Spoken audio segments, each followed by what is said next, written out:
এই আমরা হানি হিসাবে করি, হানি হিসাব। হানি 1200-1300 টাকা নিয়ে যায়, 1400 টাকা নিই। গাড়ি আমি নিজে কিনি তো, করতে বাড়ি বাড়ি যাই রে এগুলো মানে করি। ওনার বাসায় তো মানে লোক দিয়ে দায়া নাই, এগুলো তো ওনার ব্যবহার। আমার শুধু আমার ব্যবহার হলে এগুলো বাঁধি দেন। এগুলো কিনি, আমাদের এলাকার লোকের অনেক সুবিধা হয়েছে। এটার মনে করেন এই 10,000 টাকার হাম 3-4,500 টাকায় হয়ে যাবে।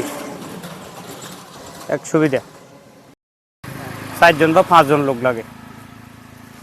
একজনে মানে ধানটা গাড়িতে ঢুকাই দিবে, একজনে গাড়ি উঠাই দিবে, আর একজন এখান থেকে মানে বাইর করে ধানটা বস্তায় নিবে।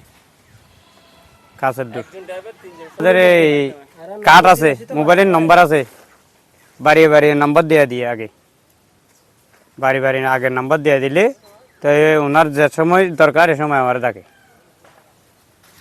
এখানে এখানে আর এখানে প্রায় 20 মনের উপরে সময় 8 ঘন্টা লাগছে। এখানে 5 কানি উড়েছি, 5 কানি 600 মন, 600 মন। ও তেল লাগিব 20 লিটার। একটা শোরুম আছে, শোরুম এগুলো তৈরি করে রাখে এখানে, ওখান থেকে কিনে আনছি আমি। মাঠ বিমার থাকতো, ধানগুলা নষ্ট হয়ে দিত, ওই বাদ খাওয়ার সময় ওইগুলা বিক্রি করলেও কম দামে বিক্রি করা যেত। এখন তো দামে বিক্রি করা যায়, ধান আর নষ্ট নয়। কালকে আনি স্টক দিছি, আজকে জারি বলছি মেশিন দিয়া, একটা ধানও আর নষ্ট হবে না। না এখন কোনো ধান থাকবে না।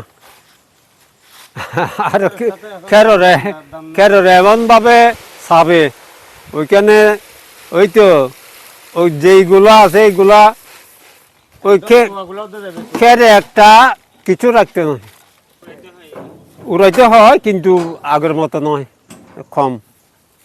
ওই নষ্ট ওইগুলা গেছে, ওইগুলা